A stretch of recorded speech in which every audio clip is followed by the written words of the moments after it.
2023학년도 10월 학력평가 미적분 해설을 맡게 된 EBS 수학 영역의 김민재입니다. 오늘 시험 본다고 많이 고생했어요. 자, 일단 우리가 미적분 보기 전에 일단 정답을 찾는데 주목하지 말고 일단 시험을 보고 난 뒤니까 어떻게 문제를 분석하고 앞으로 이제 다가오는 수능에서 얼마 남지 않은 수능에서 우리가 어떻게 문제를 접근할 수 있을지 거기에 초점을 맞추어서 내가 알고 있는 개념을 최대한 풀어서 문제 조건들을 하나하나 정확하게 꼼꼼하게 한번 확인해 보는 시간 갖도록 할게요. 자, 23번 문제부터 한번 풀어보도록 합시다. 자, 어떤 꼴이냐면 n이 한없이 커질 때 무한대분의 무한대꼴로 주어진 케이스예요. 이런 문제 이제 많이 풀어봤을 겁니다. 분모에 있는 최고차항에 해당되는 n제곱을 분모와 분자에 나눠주어서 우리가 값을 계산해 볼 수 있죠. n제곱을 분모와 분자에 나눠주면 n이 한없이 커질 때 계산해 줄게요. 1 플러스 n제곱분의 1분의 2 플러스 n분의 3 마이너스 n제곱분의 5 이렇게 식이 정리가 되어집니다. n이 한없이 커지게 되어지면 여기 있는 것처럼 무한대분의 c꼴로 보이는 i가 보이고 c는 상수입니다. 자, 그래서 이 부분이 0으로 수렴하게 되어지면 우리가 분모는 1로 수렴하게 되어지고 분자는 2로 수렴하게 되어짐을 확인할 수 있어요. 자, 답을 계산하면 답은 얼마 되어진다? 값은 2가 나옴을 확인할 수 있겠죠. 4번 되어집니다. 지금 단계에서는 아마 우리 여기 나와 있는 첫 번째 미적분 문제 같은 경우는 아마 수월하게 모두 다 해결했을 거예요. 하지만 절대 실수 없이 답을 구해낼 수 있도록 꼼꼼하게 점검해 봐야 됩니다. 24번 보도록 할게요. 자, 24번 문제도 우리가 지금 정적분과 어떤 급수와의 관계를 많이 봤기 때문에 바로 문제를 푼 친구들도 있겠지만 지금 단계에서 한 번 더 개념을 짚어보면서 우리가 다양한 각도로 문제를 한번 바라보도록 할게요. 가장 쉽게 우리가 그냥 식적으로 이해하고 있는 부분으로 바라보게 되면 좀 복잡하게 보이지만 체크해 봐야 될 게 K가 1부터 N까지 정확하게 되어져 있으면 우리가 어떻게 바꿀 수 있다? n이 한없이 커질 때 K가 1부터 N까지 시그마에 해당되는 부분은 우리가 인테그랄 0에서 1까지로 우리가 쉽게 변형해 줄 수 있고 앞쪽에 있는 i 중에서 n분의 1로 보이는 i는 어떻게? dx로 변형해 주고 안쪽에 있는 식에서 n분의 k라고 되어져 있는 i는 x로 바꿔줘서 식을 변형해 주면 우리가 쉽게 가장 기본적인 정적분의 형태를 파악할 수 있었어요. 자, 그렇게 이제 식을 써서 한번 좀 정리를 해주면 자, n분의 1을 dx로 바꾸는 거니까 2파이가 남쪽, 그래서 2파이를 앞쪽으로 빼주고 인테그랄 0에서 1까지 자, 안쪽에 있는 식을 보니까 그렇지 sin 3n분의 파이 k 중에서 n분의 k에 해당되는 것이 x로 바뀌게 되는 거니까 sin 3분의 파이 x 그 다음 dx 이렇게 적는 것이 가능해집니다. 물론 여기에는 어떤 이해도 없이 그냥 식적으로 바라본 거예요. 자, 그런 다음에 이 아이가 좀 복잡한 식이 주어지게 되어지면 우리가 치환적분법을 이용해서 문제를 풀어주는 것이 가능합니다. 하지만 치환적분법을 이용하지 않더라도 지금 이 식은 쉽게 계산해 볼 수 있기 때문에 한번 바로 계산해 보도록 할게요. 자, 2파이가 앞쪽에 있고 곱하기 안쪽에 있는 식을 적분해 주게 되어지면 마이너스 파이분의 3이 먼저 곱해줘야 되겠죠? 코사인 3분의 파이 x 이렇게 되어집니다. 아래 끝은 0이고 위 끝은 1이에요. 자, 위아래를 대입해줘서 계산해주면 2파이 곱하기 그 다음에 1을 대입해주면 코사인 3분의 파이 같은 경우는 2분의 1이죠. 그래서 마이너스 2파이 분의 3 그 다음에 마이너스인데 플러스로 바뀌게 되어지고 0을 대입해주면 코사인 0은 1이 되어집니다. 그래서 플러스 파이분의 3이 되어짐을 확인할 수 있어요. 자, 이 파이를 그대로 분배 법칙을 이용해서 전개를 해주면 값이 얼마 나오냐면 마이너스 3이 일단 나오고 그 다음에 플러스 파이는 약분되어지고 6이 되어집니다. 자, 계산해주면 답은 얼마 되어지죠? 3이 정답이 되어서 2번이 답이 됨을 확인할 수 있어요. 자, 선생님 근데 이렇게 풀지 않고 우리가 좀 더 의미를 살펴서 문제를 풀 수는 없을까요? 가능합니다. 자, 우리가 생각해봤던 정적분과 급수의 어떤 관계를 떠올려보면 그래프를 좀 머릿속에 기억하고 있으면 좋죠. n등분 했구나 라고 생각해주면 n등분 했던 어떤 넓이들을 쭉 더해 나갔어 라는 아이디어로 가게 되는 겁니다. 자, 그럼 안쪽에 보게 됐을 때 K가 1일 때 대입해주고 n이 한없이 커지면 여기 안쪽에 변화하는 값이 0부터 그 다음에 마지막 n을 대입해주면 약분해 주어서 3분의 파이까지 이렇게 변화가 되어져요. 자, 그럼 구간이 0부터 3분의 파이까지가 되어지고 그런 다음에 그 구간을 n으로 나눴기 때문에 우리가 어떻게 되어진다? 3분의 파이 곱하기 n분의 1이 여기에 어떤 직사각형의 밑변이 되어지겠구나 라는 생각을 해볼 수 있어요.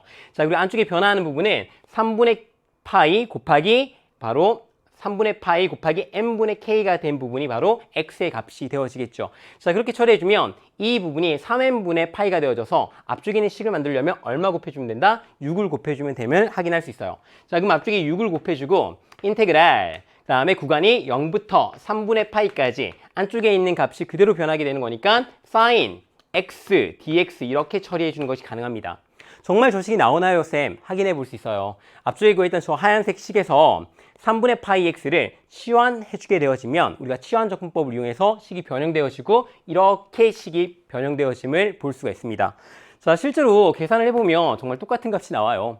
자, 6 곱하기 그 다음에 안쪽에 있는 거 적분해주면 마이너스 코사인 x 아래 끝은 0이고 윗끝은 3분의 파이가 되어집니다.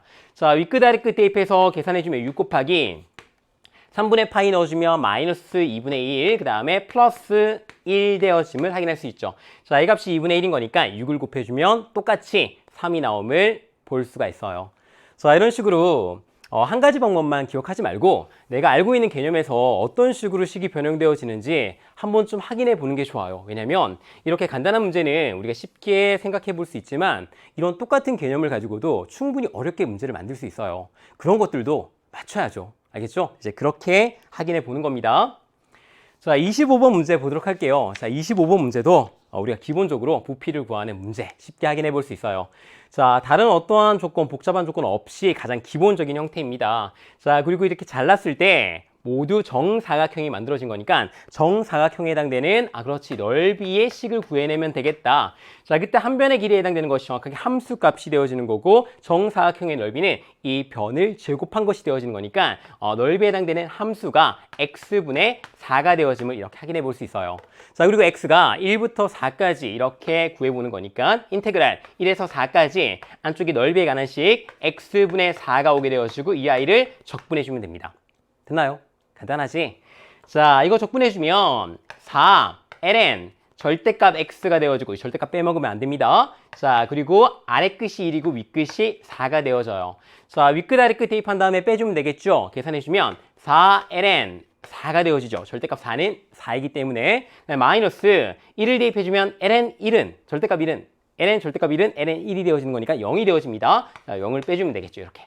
자, 4 같은 경우는 2의 제곱이 되어지고 여기에 있는 지수가 아래쪽으로 딱 띄어내릴 수 있는 거니까 계산해주면 얼마? 8ln2가 되어짐을 확인할 수 있어요.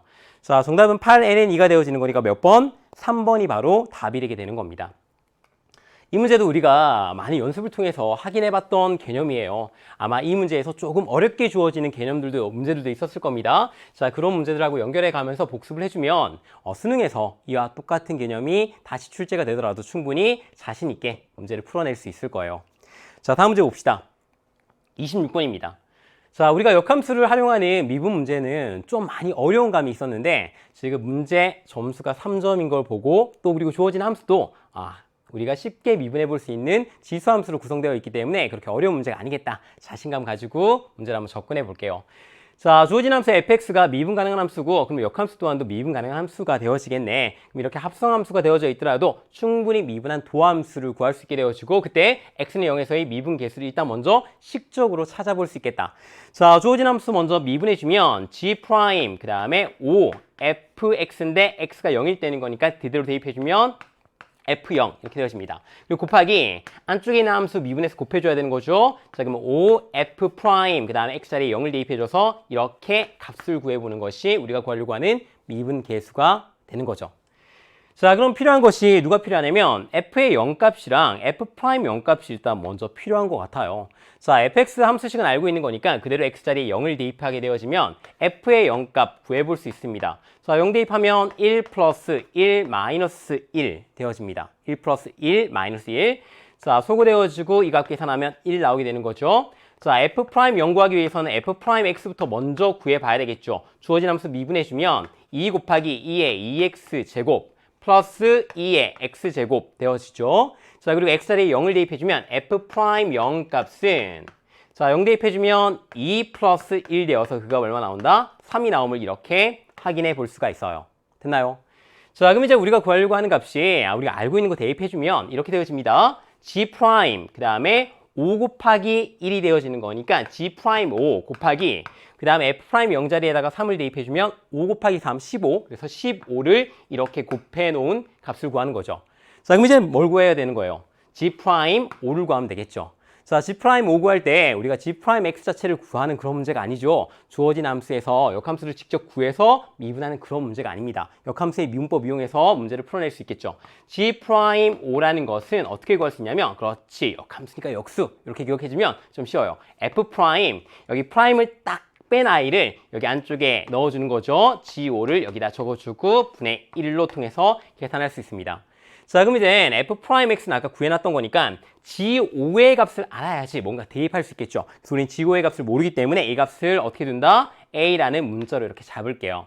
자, G의 5가 A가 되어지면 역함수인 거니까 F의 A의 값이 얼마 되어진다? 5가 되어지는 거예요. 자, fx에다가 x의 a를 그대로 대입해주면 2의 2a제곱 플러스 2의 a제곱 마이너스 1은 5가 되어집니다. 자, 여기서 2의 a제곱을 t로 치환할게요. 자, 근데 이게 지수함수인 거니까 a가 어떤 값이든 t 값이 양수가 나오게 됨을 확인할 수 있어요. 자, 그럼 치환해서 식을 적어보면 t제곱 그 다음에 플러스 t 이항해주면 마이너스 6은 0이 되어지죠. 인수분해 되어집니다. t 플러스 3 곱하기 t 마이너스 2는 0이 되어지는데 t 값이 마이너스 3 또는 t 값이 2가 나오게 되죠. 근데 t 값은 0보다 커야 되는 거니까 우리는 t 값이 2가 되어지면 이렇게 확인할 수 있어요. 자, 근데 우리는 a를 구하는 게 목표였단 말이야. 자, 근데 우리가 t는 뭐였냐면 2의 a 제곱이었죠. 2의 a 제곱이 2가 되어지는 a의 값을 구하도록 할게요. 자, a는 밑으로 가서 ln 2가 되어집니다. 자, 이제 이 값을 여기다가 이제 넣어주면 됐던 거예요. 자, 식을 한번 다시 적어볼게. 그럼 G'5라는 것은 F', 그 다음 ln 2 분의 1의 값을 구하면 되는 거죠. 자, F'X는 아까 계산을 해두었어요. 그 자리에다가 ln 2를 대입한 F' ln 2의 값을 한번 구해보도록 합시다. 자, 그대로 대입해주면 2 곱하기 2의 2 ln 2제곱 플러스 2의 ln 2제곱 되어짐을 확인할 수 있어요.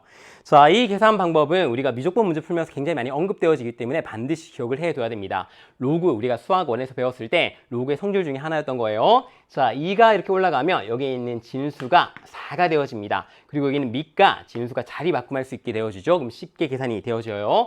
자, 자리 바꿈 해주면 4의 ln 2가 되어지는데 ln 1 되어지는 거니까 2 곱하기 4, 8 플러스 똑같이 얘네 두 개 자리 바꿔주면 2가 되어집니다. 맞아요?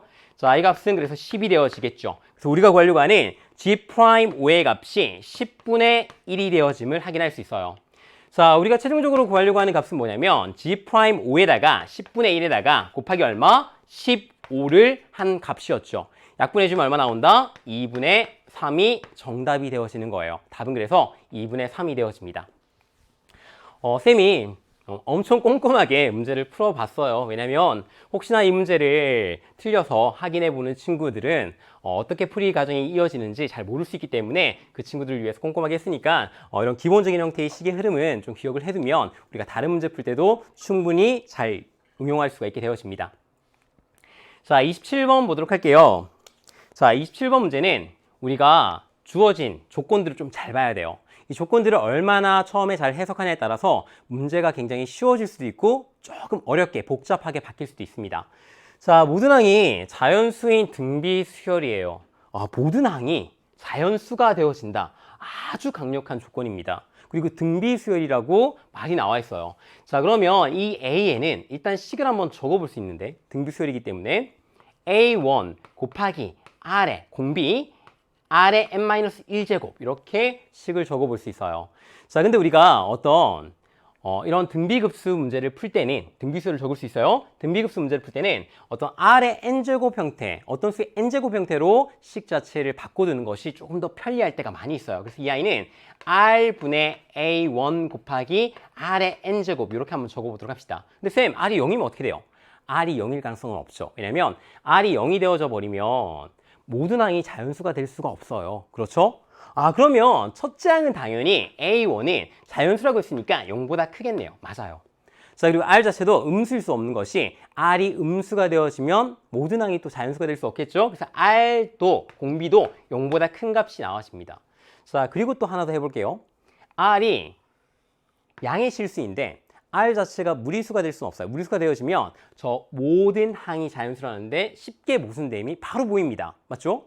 자, 그럼 쌤, R이 그러면 혹시 자연수가 아닌 유리수의 형태면 어떻게 되나요? 그러니까 R 자체가 우리가 기하분수로 표현되는 이 자연수가 아닌 형태입니다. P분의 Q처럼 PQ는 소로서인 자연수라고 한번 해볼게요. 자, 이렇게 표현되어질 때 자연수가 아닌 경우입니다. 자, 그렇게 되어지면 우리는 처음에 A1이 자연수이기 때문에 소인수분해라는 게 가능해요. 유한한 소인수를 가질 겁니다. 그런데 이 자체를 n제곱을 계속 해나가고 n 한없이 계속 해나가는 것이기 때문에 결국에는 약분되어지는 이 아이가 앞쪽에는 A1에서 다 없어지더라도 어느 순간부터는 분모의 어떤 소인수들이 남게 되어져서 저 자연수라는 것에 모순이 일어나게 되는 거예요. 자, 그럼 이렇게 확인을 해보면 우리는 어떤 것까지 할 수 있냐면 이 R 자체가 자연수가 되어진다라는 것까지도 파악해 볼 수가 있어요. 자, 그러면 많은 것들이 쉽게 해결되어집니다. 자, 그러면 AN이 이렇게 쓸 수가 있고, 그리고 이제 다음 조건을 보니까 여기 대입해서 계산했더니 이 급수의 합이 4가 나왔던 거예요. 자, 그럼 그 다음 또 조건을 보니까 A에 2n이 있는데, 그렇지, 뒤집어놨네. 근데 이 아이의 급수의 합 또한도 S로서 수렴하게 됐던 겁니다. 그럼 뭔가 이 조건보다는 이 조건 두 개를 이용해서 뭔가 값들을 쉽게 찾아볼 수 있겠다라는 생각이 들어지죠. 자, 첫 번째 I 쓰기 전에 이 두 번째 I부터 좀 먼저 살펴보도록 할게요. 자, 시그마 n이 1에서 무한대까지. 자, A의 2n 같은 경우 식을 적어보면 A 2n은 어떻게 되냐면 n 자리에 2n을 대입하면 되죠. 그래서 우리는 R분의 A1 곱하기 그 다음에 R의 2n 제곱인데 R 제곱에 n 제곱 이렇게 볼 수 있어요. 자, 그런 다음에 A 2n분의 1을 대입해주면 A1분의 R이 되어지고 A1도 0보다 크게 되어지는 거니까 곱하기 자 식을 좀 정리해보면 R 제곱분의 1의 N 제곱 되어짐을 이렇게 확인해 볼 수 있습니다. 자, 그럼 이 아이는 공비가 얼마인? R 제곱분의 1이 공비가 되어지는 등비급수였던 거예요. 근데 그 등비급수가 수렴했답니다. 자, 그러면 R 제곱분의 1의 범위가 마이너스 1보다는 크고 1보다는 작을 수밖에 없어요. 자, 근데 R 범위가 이렇게 되어지기 때문에 R 제곱의 범위도 0보다 크게 되어지거든요. 자, 그러면 R 제곱이 0보다 크게 되어지면 R 제곱분의 1도 0보다 크게 되어집니다. 자, 그리고 양쪽에 R 제곱을 곱해주면 1보다 R 제곱이 커짐을 이렇게 확인해 볼 수 있어요. 자, R이 자연수인데 그 제곱을 했더니 1보다 크다라는 거예요. 그럼 R 값은 기본적으로 자연수이기 때문에 2보다 크거나 같을 수밖에 없는 거예요. 자연수는 1이 있는데 1 같은 경우는 이 조건을 만족해주지 않는 거니까 우리는 R 자체가 2보다 크거나 같은 자연수가 되어짐을 이렇게 조건을 가지고 파악해 볼 수 있게 되는 겁니다. 됐죠? 자, 그런 다음에 이제 첫 번째 조건 보도록 할게요. 그대로 이제 식을 대입하면 됩니다. 자, 다시 적어보면 시그마 n이 1부터 무한대까지. 자, 식을 적어보는 거예요. R분의 A1 곱하기 그 다음에 3분의 R의 n제곱 이렇게 되어집니다. 됐죠? 자, 이럴 때 3분의 R 같은 경우를 살펴보는 거니까 저게 지금 수렴했다고 했어. 등비급수가. 이게 지금 3분의 R이 공비인 등비급수가 되어지는 거죠. 자, 수렴했기 때문에 수렴하게 되어지면 1 마이너스 3분의 R 분의 맞죠? 자, 첫째 항 같은 경우는 n에 1을 대입한 값이 첫째 항이 되어져요. 자, n에 1을 대입해주면 R은 약분되게 되어지고 3분의 A1이 이렇게 되어집니다. 자, 이 값이 얼마라는 거야? 이 값이 4라는 거죠. 자, 여기 있는 식에서 우리가 정리를 좀 해줘야 되는데 분모와 분자에다가 똑같은 값을 곱해주어도 이 값이 같아지게 됩니다. 그럼 쌤은 3을 곱해보도록 할게요. 자, 그러면 얘는 3-R분의 A1의 값이 얼마 되어진다? 4가 되어지는 거예요. 조심해야 될 거는 쌤이 지금 분모와 분자에 3을 곱했다고 해서 여기도 3을 곱하면 안 됩니다. 지금 여기는 분모와 분자에 똑같은 식을 곱했기 때문에 기본적으로 4와 같은 값이 되어지는 거예요. 자, 그러면 얘는 어떤 식으로 정리해 볼 수 있냐면 A1의 값이 곱해주면 12 마이너스 4R이 되어짐을 확인할 수 있어요. 됐나요? 자, 이렇게 되어지는데 A1이 아까 0보다 큰 값, 심지어는 자연수입니다. 이 값이 0보다 큰 값이에요. 자, 그러면 이항해주면 4R이 12보다는 작게 되어지고 4를 나눠주면 R 값이 뭐보다 작다? 3보다 작다라는 우리가 조건을 찾아낼 수 있습니다. 자, 문제 가볼게. R이 아까 2보다 크거나 같은 자연수라고 했죠. 근데 지금은 R이 어떻게 된다? 3보다는 작아야 한대요. 자, 그럼 그 사이에 딱 껴져 있는 R 값은, 자연수 R 값은 뭐밖에 없다? R은 바로 2가 될 수밖에 없는 거예요. 자, R이 2가 되어지면 그대로 대입해주면 A1의 값이 얼마 되어진다? 대입해주면 4가 나옴을 이렇게 확인해 볼 수 있겠죠. 자, 그럼 이제 제일 마지막에 있는 저 식의 값 구해 볼 수 있어요. 자, 앞쪽에 정리해 봤는데 시그마 n이 1부터 무한대까지 그대로 식에다 대입해주면 4분의 R2 대입해주죠. 곱하기 R제곱은 4가 되어집니다. 4분의 1의 N제곱 이렇게 되어지는 거예요. 자, 이 아이는 4분의 1이 공비인 등비급수입니다. 그래서 1 마이너스 4분의 1분의 그 다음에 n에 1을 대입해주면 첫 장 계산할 수 있죠. 1 대입해주면 2분의 1 곱하기 4분의 1 되어서 8분의 1이 첫 장이 되어져요. 자, 그럼 계산해주면 분모와 분자에다가 선생님이 8을 곱해보도록 할게요. 자, 8 곱해주면 8 마이너스 2분의 1이 되어지죠. 자, 그럼 분모는 6이 되어지고 분자는 1이 되어집니다. 그래서 6분의 1이 정답이 나옴을 확인할 수가 있어요. 자, 이렇게 계산해 볼 수 있습니다. 물론 선생님이 처음에 아까 보였던 R이 자연수가 되는 저런 논리 같은 경우는 아마 문제를 딱 보자마자 아주 쉽게 그렇지 R이 자연수가 될 수밖에 없지 라고 이렇게 생각해 놓은 친구들도 있을 겁니다. 하지만 그걸 저렇게 논리적으로 빨리 캐치하지 못한 친구들은 아마 의심이 들 거야. 문제를 풀면서도 R이 자연수가 아니고 다른 값이면 어떡하지? 그런 경우에는 내가 이런 문제풀이 할 때만큼은 철저하게 논리적으로 분석을 해보는 게 좋아요. 그래야지 다른 문제 풀 때 내가 확신을 가지고 문제를 접근할 수 있습니다. 다음 문제 볼게요. 28번이에요. 자, 28번이 조금 복잡한 조건처럼 보이는 형태가 나왔죠. 근데 이 처음 나오는 미지수의 조건들을 좀 잘 볼 필요가 있어요. 그리고 가처럼 뭔가 특정하게 A나 B의 값을 고정시킬 수 있을 것처럼 나오는 조건이 있으면 반드시 의미를 부여해서 꼼꼼하게 살펴보는 것이 좋습니다. 자, 지금부터 해볼게요. 자, 함수가 있는데 조금 복잡해 보입니다. 자, 그리고 서로 다른 두 실수 A, B의 순서쌍이 있는데 그렇지. 순서쌍이 여러 개 나오나 보다. 그 여러 개 나오는 것 중에 A-B의 값도 그러면 또 여러 개 나올 수 있는데 그 중에서 최소값을 구하는 거니까 절대 이 조건을 만족해주는 A, B가 하나만 존재하는 건 아닐 거야 라는 생각하에 문제를 진행하면 됩니다. 됐죠? 자, 가조건 보니까 좀 수월하게 문제를 정리해 볼 수 있을 것 같아요. 두 개의 값을 곱했는데 0입니다. 우리가 어떤 두 개의 값을 곱했는데 0이 된다는 얘기는 그렇지. 둘 중에 하나가 0이 되거나 아니면 둘 다 0이 되거나 이렇게 생각해 볼 수 있어요. 자, 이 아이는 이렇게 볼 수 있습니다. A가 0 그리고 B도 0이 되거나 맞죠? 자, A는 0인데 B는 또 0이 안 될 수도 있어요. 그래도 곱하면 0이 되어집니다. 자, A는 0이 아닌데 B는 0이 될 수도 있습니다. 자, 그럼 이 세 개의 조건을 가지고 모두 다 문제를 한번 해결해 봐야 될 것 같은데 이 첫 번째 조건 같은 경우는 우리가 나 조건 때문에 모순이 되어집니다. 왜 모순 되어지냐면 A가 0이고 B가 0이면 A제곱 플러스 B제곱도 0이 되어지죠. 자, 근데 A제곱 플러스 B제곱이 분모에 있어요. 분모에 있는 값은 0이 될 수가 없겠죠. 그래서 우리가 나의 모순이 되어지기 때문에 이 첫 번째 케이스는 생각하지 않아도 되는 겁니다. 됐나요? 자, 그럼 차례대로 이 두 번째와 세 번째 케이스를 한번 살펴보도록 할게요. 자, 이 두 번째를 1이라고 하고 세 번째를 2라고 선생님이 적도록 해봅시다. 자, 첫 번째 경우 갑니다. A가 0이고 B는 0이 아닐 때예요. 자, 일단 A가 0인 거니까 쉽게 미지수가 하나가 정리된 상태에서 확인해 볼 수 있는 형태로 식이 바뀝니다. 자, 그럼 fx를 어떻게 적을 수 있냐면 이렇게 적어볼 수 있어요. a에 0을 대입하고 식을 한번 다시 적어볼게. sin x, 그 다음에 cosine x 곱하기 2에 자, a에 0 대입하는 거니까 그렇지, 저건 0이 될 테고 2에 b cosine x 제곱이 되어짐을 볼 수 있습니다. 자, 그런 다음에 나 조건에 fx식을 그대로 대입한 다음에 적분해서 우리가 어떤 값을 비교해보는 형태가 나와 있죠. 자, 그럼 나식에 그대로 대입해주면 인테그랄 0에서 2분의 파이까지 sin x, cosine x 곱하기 2에 b cosine x 제곱 dx의 값이 자, 여기도 마찬가지로 a에 0을 대입할 수 있죠. 0을 대입해주면 b 제곱분의 1 마이너스 2 곱하기 2의 b 제곱 되어짐을 확인할 수 있어요. 자, 얘는 값인 거니까 여기 나와 있는 좌변에 있는 요 c의 값을 먼저 한번 계산해 보도록 합시다. 그런 다음에 좌우를 비교해서 어떤 b의 값을 구해볼 수가 있겠죠. a는 일단 0인 거니까 b만 구하면 순서쌍을 구해볼 수 있을 것 같아요. 자, 이 아이 볼 때 우리가 치환적분법과 그 다음에 부분적분법 두 개를 동시에 사용을 해볼 건데 연달아 사용해 볼 건데 연달아.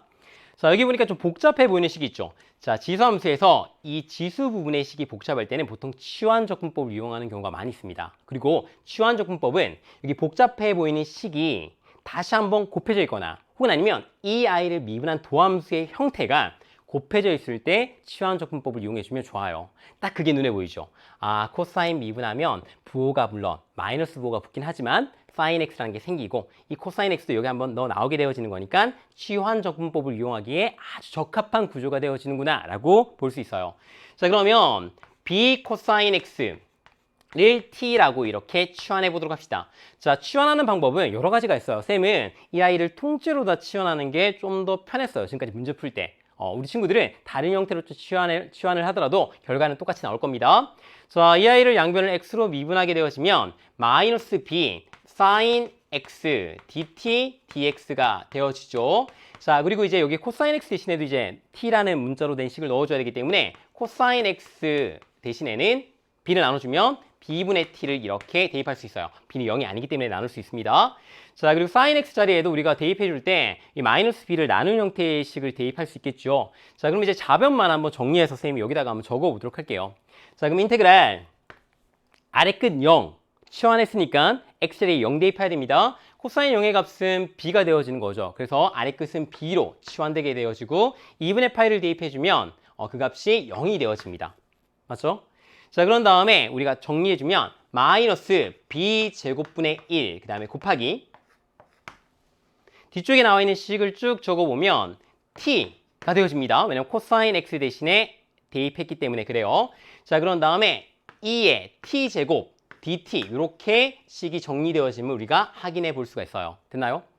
자, 근데 여기 우리가 아래 끝에 0이 오는 게 좀 더 편하게 식이 많이 정리되어지고 안쪽에 이제 마이너스 1이 곱해진 게 좀 보기가 좀 그렇기 때문에 여기 순서를 바꾸고 마이너스 1을 곱해주도록 하고 안쪽에 있는 상수에 해당되는 것들은 밖으로 한번 빼보도록 할게요. 그럼 식이 이렇게 되어집니다. b제곱분의 1, 그 다음에 곱하기 인테그랄 0에서 b까지 t 곱하기 2의 t제곱 dt가 되어지겠죠. 됐나요? 자, 여기 있는 이 부분적 분법 이용해 보도록 합시다. 사실 이 형태의 식은 많이 나왔기 때문에 부분적 분법 굳이 꼼꼼하게 안 해보더라도 바로 그 적분된 식을 찾는 친구들도 있을 거예요. 근데 하지만 이 강의를 우리가 해설을 보는 친구들을 위해서 쌤이 꼼꼼하게 해줄게. 자, t를 u, 그 다음에 2의 t제곱을 v'로 이렇게 두게 되는 거죠. 로다 삼지 원칙에 의해서. 자, u'을 먼저 계산하는 게 좋아요. 미분해주면 1 되어지고 v도 계산해주면 이걸 적분하는 거니까 2의 t제곱 되어집니다. 맞아요? 자, 그런 다음에 식을 좀 정리해보면 b제곱분의 1 곱하기 안쪽에 이제 식이 적히겠죠. 자, 식이 쭉 적히는데 처음에는 uv인 거니까 t 곱하기 2의 t제곱 아래 끝이 0이고 윗끝은 b가 되어집니다. 자, 그리고 마이너스 인테그랄 0에서 b까지 그 다음에 u 프라임 v가 되는 거니까 2의 t제곱 dt가 되어짐을 확인할 수 있어요. 자, 그리고 식은 이렇게 되어지겠죠. 자, 그리고 이 아이 적분해주면 2의 t제곱인 거니까 윗끝 아래끝이 동일하기 때문에 안쪽으로 합쳐서 동시에 적을 수 있어요. 그럼 식이 b제곱분의 1 곱하기 안쪽에 있는 식은 t-1 곱하기 2의 t제곱 그 다음에 아래끝은 0, 윗끝은 b가 되어짐을 이렇게 볼 수 있습니다. 자, 윗끝 아래끝 대입해서 계산해 줄 수 있죠. 계산해주면 b제곱분의 1 곱하기 자, 윗끝 대입해주면 b-1 곱하기 2의 b제곱 아래끝 대입하게 되어지면 2의 영제곱은 1 되어지죠. 그럼 마이너스 1인데 마이너스 해주는 거니까 플러스 1로 이렇게 식이 바뀜을 확인해 볼 수 있어요. 됐죠? 자, 이 값이 뭐라는 거예요? 여기 있는 이 값이라는 겁니다. 자, 그럼 양쪽에 뭘 곱할 수 있냐면 b제곱을 곱해볼 수 있겠죠. 자, 그럼 b제곱을 곱해준 다음에 우리가 식을 한번 적어볼게요. 자, 그럼 b-1 곱하기 2의 b제곱 플러스 1은 b제곱을 곱했기 때문에 1-2b제곱 곱하기 2의 b제곱이 되어짐을 확인할 수 있습니다. b의 2제곱. 자, 그럼 양쪽을 보니까 1은 소구가 되어지고 그런 다음에 식을 보게 되어지면 그렇지 2의 b제곱도 나눠줄 수 있게 되어지는 거죠. 자, 그런 다음에 남아있는 식을 이항하게 되어지면 2b제곱 플러스 b 마이너스 1이 0이라는 b에 관한 2차 방정식을 얻어낼 수가 있어요. 자, 그럼 이 아이를 인수분해 해주면 되겠죠? 인수분해를 해주면 2b 마이너스 1 곱하기 b 플러스 1은 0이라는 식으로 인수분해가 되어집니다. 자, 그렇게 되어졌을 때 b 값이 되어지는 것은 2분의 1 또는 b 값이 마이너스 1이 나오게 되는 거죠. 자, 우리가 어떤 순간에서 하고 있는 거냐면 a가 0일 때 지금 보고 있는 거죠. 그래서 우리가 구하려고 하는 순서상은 0,2분의 1 또는 0, 마이너스 1이 나오게 되는 거예요. 자, 이렇게 이 조건 아래에서 순서상이 두 개 만들어지게 되는 겁니다. 자, 그러면 두 번째 조건에서도 좀 더 다른 형태의 순서상이 만들어질 수 있겠죠. 그럼 이제 우리가 두 번째 조건까지 모두 해본 다음에 마지막에 최종적으로 한번 비교해 보도록 할게요. 자, 두 번째 조건은 지금 우리가 첫 번째는 A가 0일 때 봤던 거니까 두 번째는 A가 0이 아니고 그리고 B가 0일 때 한번 살펴보도록 합시다. 자, 똑같은 방법으로 fx식을 먼저 한번 정리해 보도록 할게요. 자, B 자리에 0을 대입해 준 다음에 식을 정리해 주면 sin x, cosine x 곱하기 2에 a sin x 제곱이 되어짐을 확인할 수 있습니다.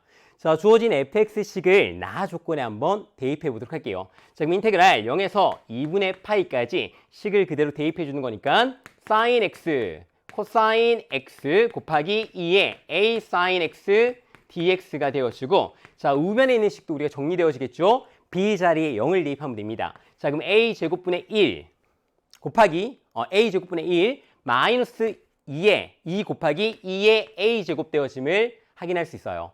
자, 이렇게 식이 적히죠. 자, 근데 여기 있는 우변에 있는 값을 보니까, 식을 보니까 우리가 아까 봤던 그 문자에서 우변에 있었던 식에서 b 대신에 a만 대입하면 동일한 형태가 나오는 걸 볼 수 있죠. 자, 그러면 이 적분되어졌던 이 형태도 똑같이 나오지 않을까? 한번 생각해 볼 수 있게 되는 겁니다. 자, 얘도 치환적분법을 한번 해보도록 할게요. a sin x를 t로 치환해 보도록 합시다. 그럼 이제 sin x 대신에 a분의 t를 대입해 줘야 되고, 자, 여기서 이제 x로 양변을 미분해 주면 a cosine x는 dt dx가 되어서, 자, a를 나눠주고 식의 형태를 치환할 수 있게 되어지는 거죠. 자, 그렇게 치환해주면 아래끝과 윗끝이 바뀝니다. x가 0일 때는 t 값이 0이 되어지고 x가 2분의 파일 때는 t 값이 a가 되어지는 거죠. 자, 그런 다음에 식을 쭉 정리해주면 a 제곱분의 1 곱하기 t 곱하기 2의 t제곱 dt가 되어짐을 확인할 수 있어요.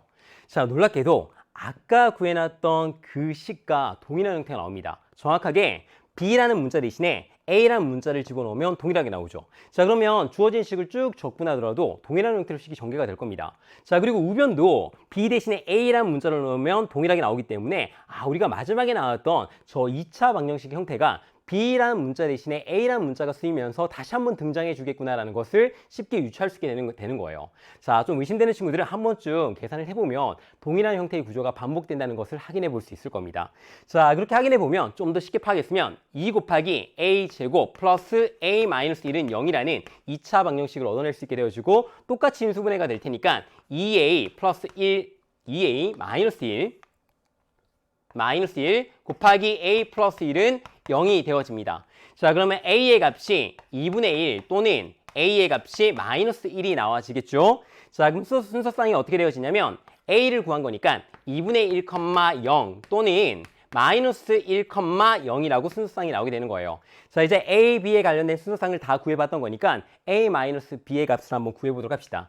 자, a에서 b를 빼면 마이너스 2분의 1 나오고, 여기서 a에서 b를 빼면 1 나옵니다. 자, 이때 a에서 b를 빼면 2분의 1 나오고, a에서 b를 빼게 되어지면 마이너스 1 나오게 되는 거예요. 자, a-b의 최소값이 누가 최소값이 되어지죠? 바로 요 i가 최소값이 되어짐을 확인할 수 있게 되는 겁니다. 자, 이 문제에서 아마 이 두 번째 가정에서 식을 조금 더 앞에 있는 구조와 동일하다고 생각하지 않고 하나씩 다 확인해 본 친구들은 조금 더 시간이 많이 걸리고, 문제가 뭐 이렇게 복잡해 라고 느낄 수 있게 되는 거예요. 자, 우리가 어떤 식의 문제를 풀 때 동일한 형태의 구조가 반복되어지는가를 확인하는 게 중요해요. 자, 그렇게 확인해주면 우리가 시간만 단축할 수 있다, 그런 어떤 장점만 가지는 것이 아니라 내가 실수 또한도 많은 부분에서 줄여나갈 수 있고 조금 더 효율적으로 문제를 바라볼 수 있게 되는 겁니다. 자, 이런 식의 방식들 꼭 기억하는 것이 중요한 포인트예요. 그래서 이 문제에서 한 가지 포인트 꼭 정해놓고 가도록 합시다. 다음 문제 보도록 할게요. 자, 다음 문제는 29번 문제입니다. 29번 도형 문제인데, 사실 이 아이 보도록 할게요. 이 S세타에 대한 식을 만들어내주는 방법이 정말 많아요. 아마 이거 문제 푼 다음에 답은 맞췄는데 내가 조금 복잡한 방법으로 문제를 풀어서 얼마나 더 쉬운 방법이 있는지 확인해 보려고 본 친구들도 있을 겁니다. 맞아요. 이 방법이 쌤이 지금 문제 풀 때만 하더라도 뭐 3가지 이상 방법들이 존재했습니다. 더 많은 방법들이 존재하겠죠. 하지만 어떤 자신감을 좀 가질 필요가 있냐면, 내가 수학적으로 논리적으로 식을 쭉 전개해 봤을 때 저 S세타라는 식을 만들어내면 그 식이 간단하건 복잡하건 상관없이 마지막 식에 대입해 봐서 이 극한값 구하는 것들은 저 S세타를 내가 아무리 복잡하게 구했더라도 충분히 연습을 통해서 이 과정은 잘 되어야 하는 겁니다. 알겠죠? 이게 가장 기본이에요. 그 기본 위에 우리가 이 도형을 보고 문제를 해석하는 겁니다. 그리고 지금쯤 단계에 왔을 때는 아마 쌤 하는 말 잘 들어요. 반드시 원이 나왔을 때 혹은 아니면 이렇게 삼각함수를 활용해서 식을 만드는 과정 중에서는 어떠한 요소가 필요한지를 잘 정리해둬야 됩니다.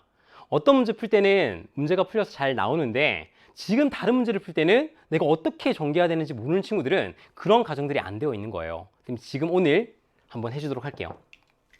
자, AB와 선분 AB와 선분 AC의 길이가 서로 같아요. 아, 이등변 삼각형이네. 선분 BC의 길이가 2가 되어집니다. 일단 알고 있는 정보들은 표시하는 게 좋아요. 선분 BC의 길이가 2가 되어집니다. 자, 그리고 삼각형 ABC에 대해서 선분 AB를 지름. 자, 여기에 별표입니다.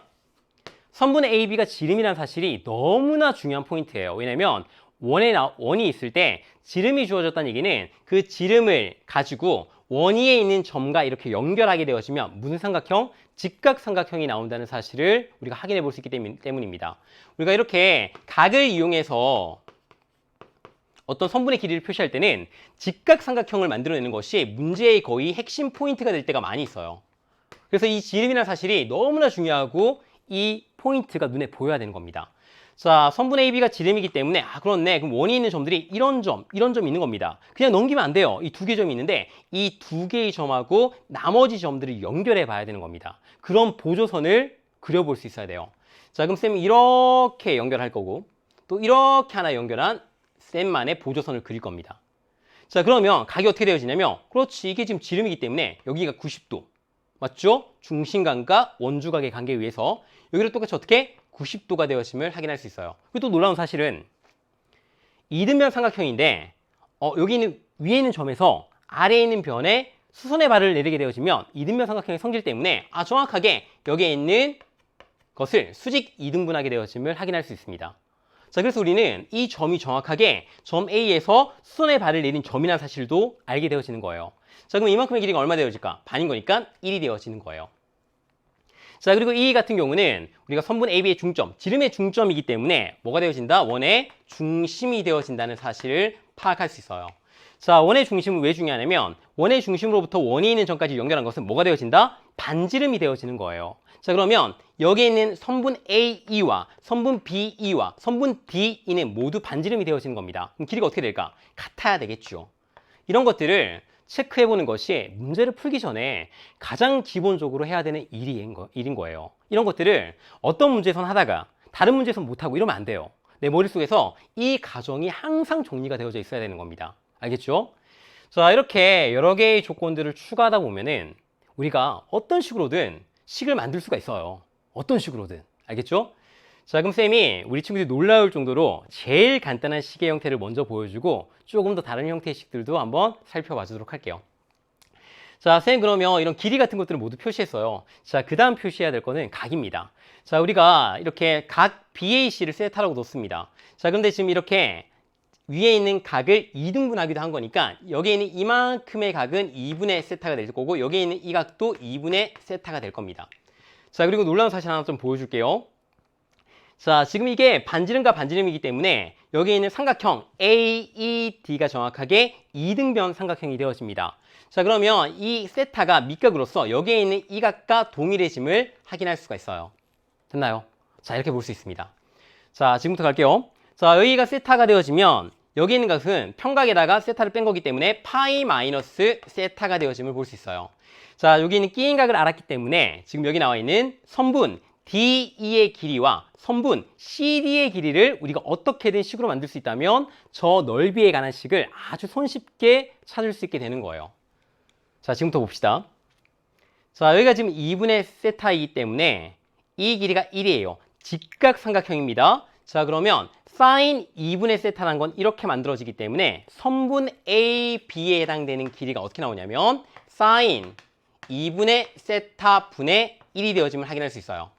자, 이 가정이 잘 안 되는 친구들은 선분 AB 분의 1이 사인 2분의 세타라고 식을 둔 다음에 이렇게 식을 정리해봐서 선분의 길이에 대한 식을 찾아보면 됩니다. 처음엔 그렇게 연습을 하는 거예요. 자, 우리가 요거 알아내주면 이게 지금 지름이었던 거니까 선분 D를 굉장히 손쉽게 찾아낼 수 있습니다. 선분 D는 반지름이었단 말이야. 그럼 지름의 절반이 되어지겠죠. 그래서 우리는 이 길에 가는 식이 2 곱하기 사인 2분의 세타분의 1이 되어짐을 확인할 수 있어요. 자, 그럼 쌤, 이 CD는 어떻게 할 수 있나요? CD. 자, CD는 여기에 있는 직각삼각형을 통해서 너무나 쉽게 구해볼 수가 있는데. 자, 여기가 지금 90도니까 여기도 지금 90도가 되어지겠죠.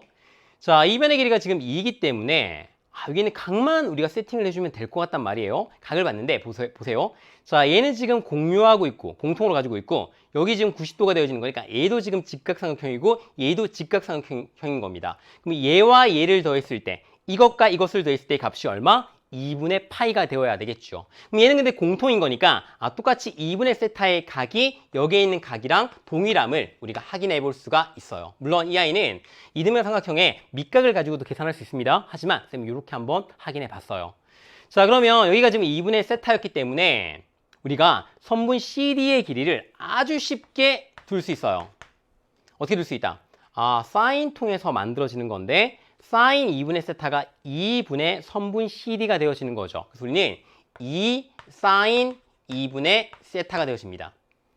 놀랍게 요 식과 이 식을 곱할 거잖아요. 근데 정확하게 분모의 그 식이 있고 분자의 그 식이 있어요. 이 식이 정확하게 분모에 있는 겁니다. 그럼 약분되어지겠죠? 얼마나 식이 간단합니까? 맞죠? 자, 그럼 S세타 한번 씩 두도록 해볼게요. 삼각형의 넓이 2분의 1 곱하기 자, 두 개의 변 곱하는 겁니다. 선분 D와 선분 CD 곱하면 돼요. 근데 놀랍게도 곱해주면 약분되어져서 그 값 얼마 되어진다? 1 되어집니다. 근데 한번 적어줄게요. 2 사인 2분의 세타 분의 1, 그 다음에 곱하기 2 사인 2분의 세타 곱하기 자, 가운데 껴져 있는 값 파이 마이너스 세타였어요. 사인 파이 마이너스 세타 이렇게씩 적을 수 있어요. 자, 그럼 이 식과 이 식 정확하게 약분되어집니다.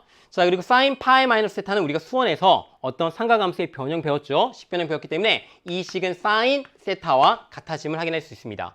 자, 그럼 S세타에 대한 식이 S세타의 식이 어떻게 나오냐면 2분의 1 곱하기 사인 세타가 바로 S세타가 되는 거예요. 아마 그 어떤 방법으로 구한 것보다 간단한 형태의 식이 나왔을 겁니다.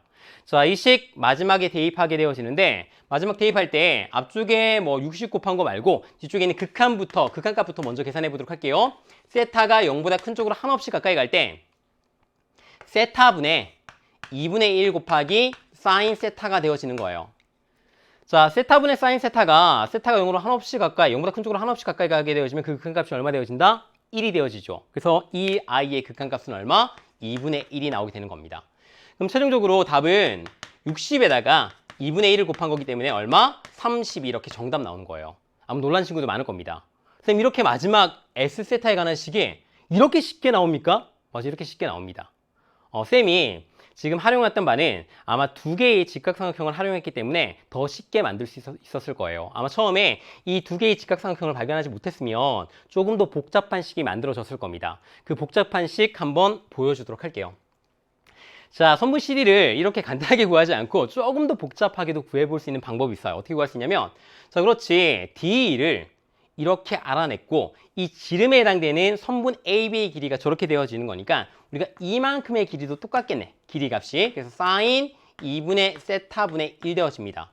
자, 그러면 여기 있는 선분 AD의 길이 구한 다음에 여기서 빼주면 선분 CD의 길이도 구해볼 수 있겠네 라고 생각되어지죠. 어떤 직각삼각형을 보고 하는 거예요?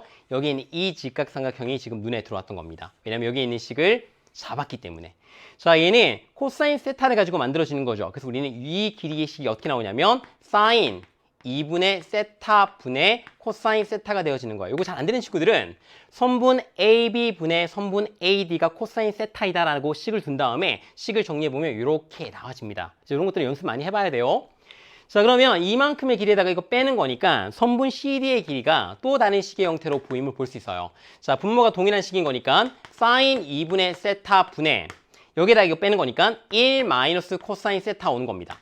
1 마이너스 코사인 세타. 우리가 삼각함수의 극한 문제 풀 때 정말 많이 언급되었던 식의 구조 중에 하나였던 거죠. 자, 이렇게 등장하게 되는 거예요. 자, 그러면 이 식의 형태를 가지고도 우리가 극한값을 계산할 수 있는지 한번 확인해 보도록 합시다. 자, 그러면 S세타는 어떻게 나오냐면 2분의 1 곱하기 그 다음에 선분 D와 선분 CD를 곱하는 거니까 밑에 있는 분모끼리 곱해주면 2 곱하기 사인 제곱 2분의 세타 분의 1 마이너스 코사인 세타 곱하기 가운데 끼인 각의 사인 값 사인 파이 마이너스 세타가 되어지는 거예요. 자, 그럼 여기에 있는 이 함수 이 식 자체는 사인 세타로 이렇게 우리가 변형되었던 거니까 그대로 이제 값을 넣을 수 있는데, 그 다음 마지막 끝 단계에서 삼각함수의 극한 문제가 나왔죠. 그래서 이 과정이 아무리 이 식이 복잡하게 나오더라도 이제 다 할 수 있어야 된다고요. 자신 있게. 자, 리밋 세타가 0보다 큰 쪽으로 한없이 가까이 갈 때, 자, 아래쪽에 곱해주면 자, 나오는데 우리가 저 밑에 있는 분모에 있는 세타를 여기 사인 세타에 먼저 써먹도록 합시다. 가장 쉽게 보이는 거니까. 그래서 우리는 세타 분의 사인 세타를 일단 먼저 적어주고 곱하기, 자, 분모에 있는 4 곱하기 사인 제곱 2분의 세타 분의, 맞죠? 자, 위쪽에 있는 1 마이너스 코사인 세타는 이렇게 뒤로 빼보도록 할게요. 자, 1 마이너스 코사인 세타는 어떤 값하고 같이 와야지만 우리가 됐죠? 이 안쪽에 있는 각의 제곱이 와야 됐죠, 대응적으로. 그래서 세타의 제곱이 오게 되어지고, 이 아이도 지금 제곱인 거니까 2분의 파이의 제곱이 와주고, 실제 세타 제곱은 약분되어질 테니까 여기 생기는 4분의 1 같은 경우는 원래 없던 거니까 4를 곱한 다음에 이렇게 식을 적을 수 있겠죠. 자, 그러면 이제 이 아이만 계산하면 돼요. 자, 혹시나 지금 많은 친구들이 알고 있겠지만 혹시나 잘 안 되는 친구들은 어떻게 하면 된다? 1 플러스 코사인 세타를 분모 분자에 곱하면 되죠. 그럼 곱해주면 1 마이너스 코사인 제곱 세타가 되어지는데, 그 식은 우리가 가장 기본적으로 알고 있는 식의 형태 사인 제곱 세타 플러스 코사인 제곱 세타가 1 되는 식을 이용해서 변형해주면 사인 제곱 세타가 돼요. 그런 다음에 세타 제곱 곱하기 1 플러스 코사인 세타가 되어지겠죠. 자, 세타가 0보다 큰 쪽으로 한없이 가까이 가게 되어지면 세타분의 사인 세타는 1로 수렴하기 때문에, 그렇지 1제곱, 그 다음에 1 플러스 코사인 세타는 2로 수렴하기 때문에 이 극한값이 얼마 되어진다? 2분의 1 되어짐을 잘 알고 있는 친구들 많이 있을 거예요. 자, 그리고 여기 있는 것들은 약분되어지고 이 아이는 1제곱으로 수렴하게 되어지고 이 아이는 1로 수렴하게 되어지는 거니까 결과적으로 어떻게 이 전체가 2분의 1로 수렴함을 똑같이 확인해 볼 수 있어요. 이렇게 동일하게. 쌤, 저는 이렇게도 안 구해봤는데요. 맞아요. 더 많아요. 더 많습니다. 근데 쌤은 우리 친구들이 원에 나오는 다른 성질들을 막 이용하는 것보다 쌤이 처음에 언급했던 것처럼 중심과 그 다음에 원에 있는 점들을 연결해보는 보조선을 가지고 문제를 풀이하는 방법들을 조금 더 많이 연습해봤으면 좋겠어요. 실제 수능이나 모평이나 그런 곳에서 아주 복잡한 중학교 도형의 성질들이 언급되지 않습니다. 가장 기본적인 것들이 언급되어져요. 근데 그럼에도 불구하고 많은 친구들이 잘 정리를 하고 있지 않기 때문에 그래요. 선생님이 말을 했죠. 이 문제는 또 다른 방법들도 더 많이 있습니다. 아주 다양한 방법으로 문제풀이가 가능하기 때문에 자기가 문제풀이해왔던 그 논리 구조를 정확하게 확실하게 정리해 두는 게 좋아요. 자, 그럼 이제 마지막 문제 풀어볼게요. 30번 문제입니다. 자, 30번 문제. 처음부터 중요한 조건 나왔습니다. 우리가 어떤 문제 풀 때 미지수에 정수나 자연수라는 이런 조건들이 붙어 있으면 너무나 중요한 거예요. 보통 이제 정수나 자연수라는 조건이 붙으면 뭔가 곱해졌을 때 그 값이 될 수 있는 것들이 한정되어지고, 혹은 아니면 A나 B에 관한 범위가 주어져 있을 때 이 정수나 자연수라는 조건을 이용해서 실제 그 범위에 속하는 A나 B의 값들을 우리가 특정하게 정해서 대입해 보는 것들이 가능한 겁니다. 그런 것들을 알려주고 있는 거예요. 교과서에 안 나오잖아요. 이런 것들을 문제를 풀면서 수학적인 논리로 가져가야 되는 거예요. 이런 것들을 잘 정리해야 됩니다. 그래야지 이렇게 조금 어려운 문제들을 우리가 수월하게 이해하고 문제를 풀어나갈 수 있는 거예요. 자, fx가 이렇게 식이 나왔는데, 식의 형태는 우리가 실제로 미적분 문제 풀이하면서 개념 배우면서 많이 봤던 형태의 식이기 때문에 미분하거나 이제 그렇게 해석하는데 크게 어려움은 없었을 거예요. 자, 근데 다음 조건들을 만족한다는 거는 겁니다. 가조건은 함수 fx가 극값을 갖는데요. 일단 먼저 미분해 봐야 되겠네. 그래야지만 우리가 어떤 극값을 갖는다는 조건들을 해석할 수 있을 테니까. 자, 그럼 나 조건은 절대값 fx가 나왔던 거니까 fx 그래프 개형을 그린 다음에 어떤 x축과의 어떤 관계를 가지고 절대값 fx의 그래프 개형을 파악한 다음에 우리가 실제로 x는 k에서 극대 또는 극수가 되어지는 이런 x는 k가 어떻게 존재하는가를 한번 살펴볼 필요가 있겠다라는 생각으로 문제를 접근할 수 있습니다. 됐죠? 자, 그럼 일단 먼저 미분해 봅시다. 자, 그럼 f'x를 구해주면 저 식 미분하는 거죠. 자, 2x 플러스 a가 있고, 그 다음에 뒤쪽에 있는 함수 미분해주면 마이너스 1 곱해주는 거니까 그렇게 계산을 해준 다음에 정리해줬다고 생각할게요. 자, 그럼 마이너스 x 제곱 마이너스 ax 마이너스 b 2의 마이너스 x 제곱은 공통으로 있는 거니까 뒤로 묶어서 빼준 겁니다. 됐죠? 묶어준 거예요. 자, 그럼 안쪽에 있는 식을 좀 정리해야 되는데 최고차항이 음수가 되어져 있는 우리가 2차 식은 좀 보기가 불편한 거니까 마이너스 1 앞쪽으로 빼볼게요. 그렇게 많이 식을 정리합니다. 자, 마이너스 1 곱하기 가로를 해줘야 되겠죠? x제곱. 자, 동료항끼리 묶어주게 되어지면 플러스 a 마이너스 2x 그 다음 마이너스 a 플러스 b 곱하기 2의 마이너스 x 제곱 되어짐을 확인할 수 있어요.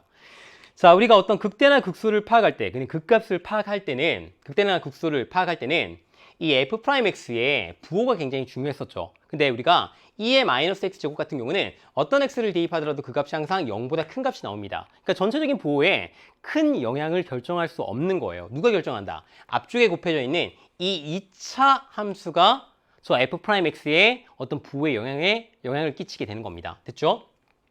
자, 근데 일단 그 값을 갖는다고 했기 때문에 부호의 변화가 생겨야 되잖아요. 일단 먼저 이 f'x가 0이 되는 값들이 존재를 해야 되고, 그리고 그 값을 기준으로, 그 x를 기준으로 좌우에서의 어떤 f'x의 부호의 변화가 생겨야 되는 겁니다. 자, 이 아이는 최고차항이 음수인 2차 함수이기 때문에 위로 볼록할 거예요. 그리고 이제 이 함수를, 중요한 거니까 우리가 gx라고 이렇게 이름 붙인 다음에 시작해 보도록 해요. 앞쪽에 있는 이 2차 함수. 자, 근데 이 아이가 x축과의 어떤 위치 관계가 이렇게 줘야 되겠죠. 접하게 되어지면 좌우에서의 부호의 변화를 살필 수가 없어요. 자, 그럼 이렇게 주어진다라는 건데 gx라는 저 2차 함수가, 자, 그때 x축과 만나는 x 좌표를 알파와 베타라고 이렇게 둬보도록 할게요. 그럼 알파보다 작을 때는 음수가 되어지고 그 사이에서는 양수, 그다음 베타보다 클 때는 음수가 되어지겠죠. 자, 그럼 f'x의 부호가 이 아이는 양수를 곱하는 거니까 이 부호를 그대로 f'x가 가지겠구나 라고 생각해 볼 수 있어요. 자, 그러면 감소하다가 증가하다가 다시 감소하는 형태로 그래프가 그려지는데, 우리가 미적분 문제 풀 때는 주어진 정역에서 양쪽 끝으로 갈 때 이 극한값들을 계산해 보는 게 좋습니다. 왜냐하면 정근선처럼 정근선으로 이렇게 그려질 수 있기 때문에 그래요. 자, 이 아이도 마찬가지입니다. 리밋 x가 한없이 커질 때 fx의 극한값을 계산해 보는 것이 좋아요.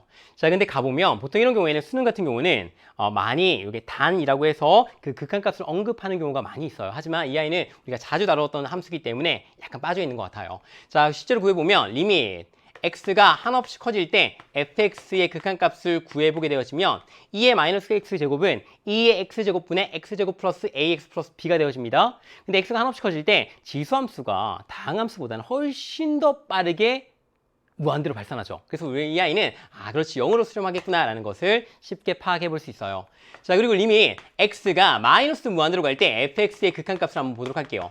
자, 마이너스 무한대로 가면 그렇지 이 아이는 무한대로 발산하고 이 아이도 무한대로 발산하는 거니까 그렇지 이 아이도 무한대로 발산하겠다라는 것을 확인해 볼 수 있습니다. 자, 그러면 그래프 개형을 좀 쉽게 파악해 볼 수 있어요. 자, 중요한 거니까 여기다 한번 그려볼게요. 저기 무한대에서 떨어져야 되겠죠.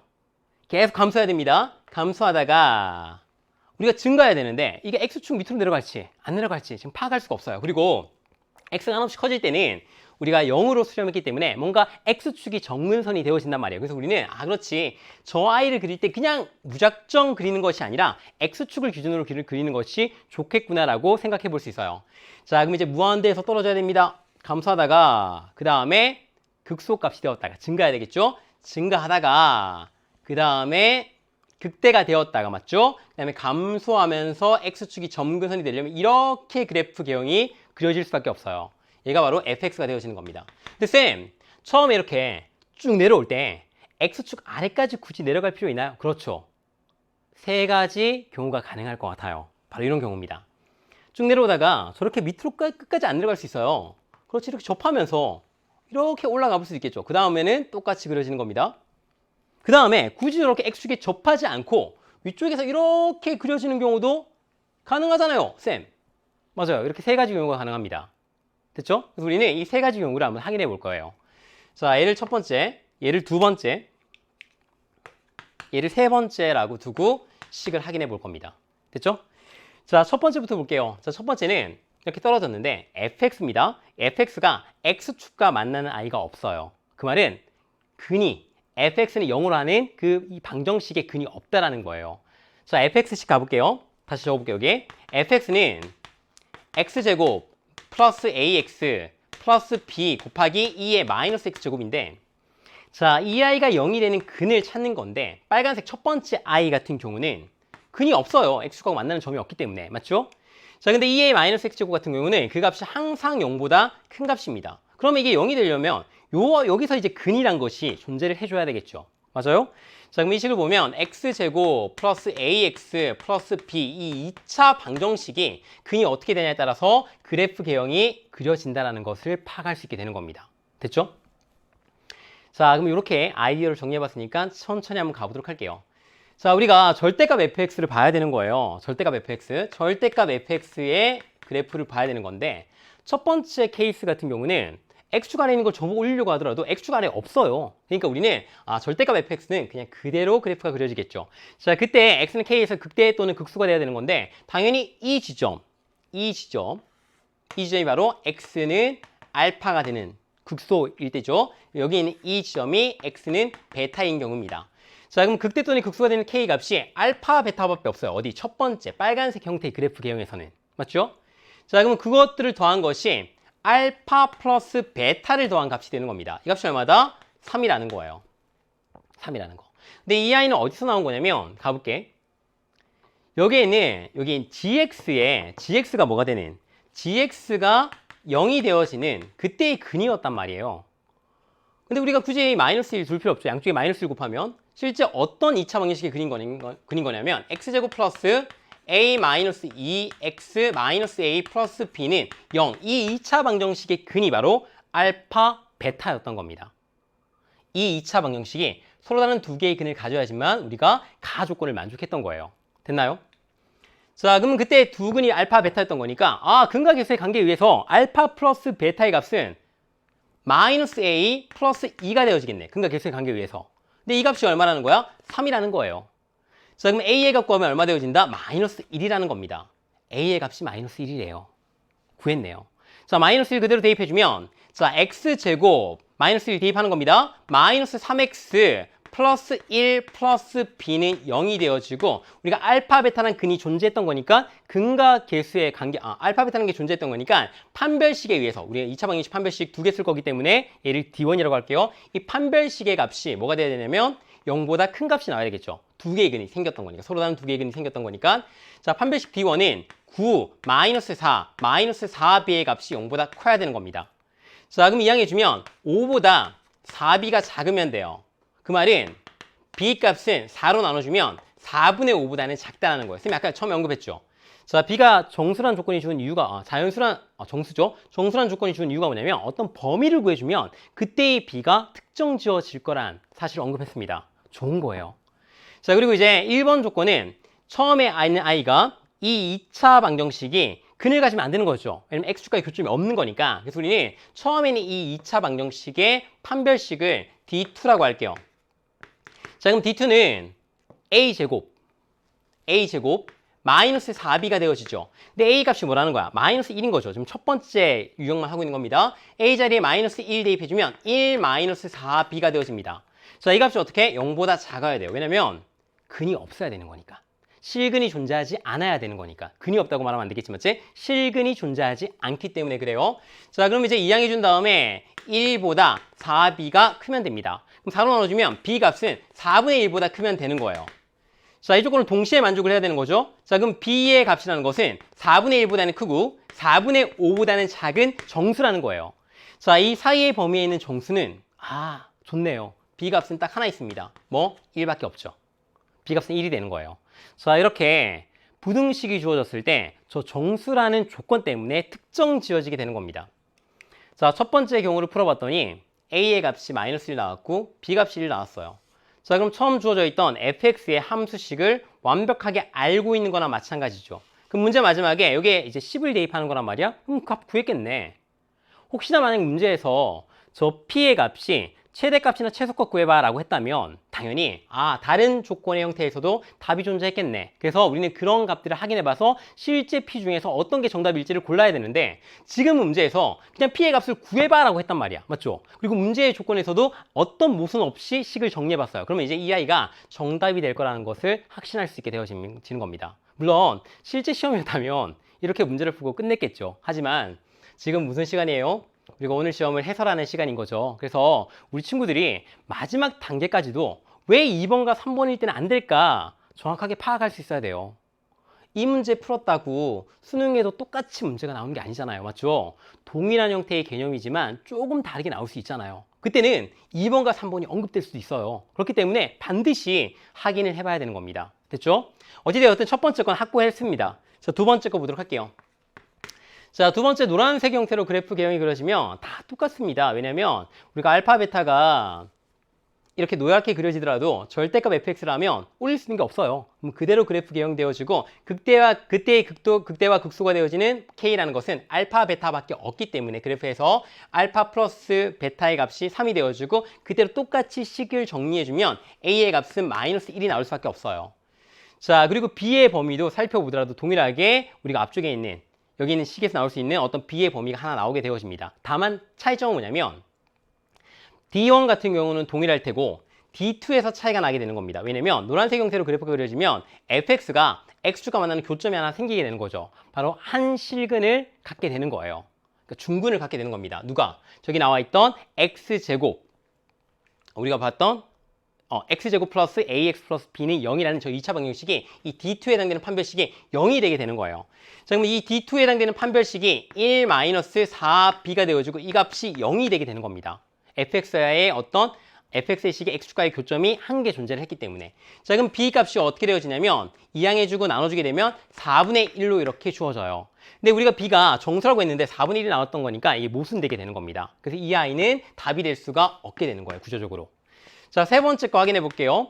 자, 세 번째 거는 이렇게 이제 아래쪽으로 완전 내려오게 되는 거죠, x축 아래쪽으로. 자, 이 경우에는 절대값 fx를 그려보면 이렇게 식이 그려집니다. 선생님 보라색으로 그려볼게요. 이렇게 그려지고 이만큼 올라가고 이렇게 그래프가 생겼겠죠. 자, 이 경우에는 극대와 극소가 이 경우는 요 경우는 당연히 알파와 베타는 극대 극소가 되는 거죠. 둘 다 극대가 되는 거죠. 맞죠? 극대가 되어지고 극소가 되어지는 점이 두 개 더 생겼어요. 그 아이가 바로 fx가 x축과 만나는 교점이 되어지는 겁니다. 누구? 여기 있는 이 2차 방정식에 바로 근이 되어지는 거예요. 그 근을 쌤이 감마와 델타라고 이렇게 한번 적어보도록 할게요. 자, 그럼 이때는 극대극소가 되어지는 K라는 것이 알파, 베타, 감마, 델타가 되는 겁니다. 그럼 식을 어떻게 적을 수 있냐면 세 번째 거는 알파 플러스 베타 플러스 감마 플러스 델타의 값이 얼마 되어진다? 합이 3이 되어지는 거예요.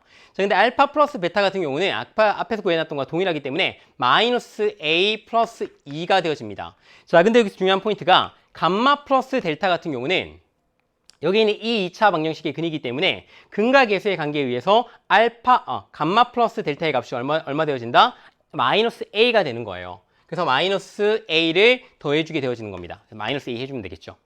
자, 이 값이 얼마라는 거야? 이 값이 3이라는 거죠. 그럼 마이너스 2A 이항해주면 이 값이 1이 되어지게 되고 마이너스 2로 나눠주면 A의 값이 마이너스 2분의 1이 되어짐을 확인할 수 있어요. 벌써 모순이죠. A는 정수라면서요. 맞죠? A는 근데 마이너스 2분의 1 나왔어요. 그래서 우리는 3번은 그 다음 단계 할 필요도 없이 바로 모순되어짐을 확인할 수 있습니다. 자, 이렇게 두 번째와 세 번째의 그래프 개형이 모순되어지기 때문에 우리는 첫 번째 그래프 개형만 우리가 문제의 조건들을 만족해주는 형태가 되어졌던 거예요. 됐나요? 자, 그럼 최종적인 답 지금 안 구해봤습니다. 우리가 안 구해보고 우리가 저런 형태의 애들을 한번 다 살펴봤던 거예요.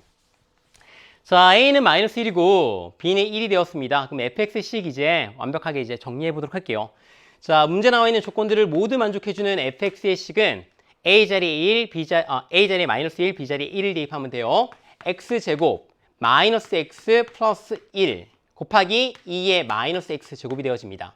자, 그 다음에 x에 10을 대입해주면 f10이라는 것은 100 마이너스 10 플러스 1 얼마 되어지죠? 91 되어져요. 곱하기 2의 마이너스 10제곱 되어집니다.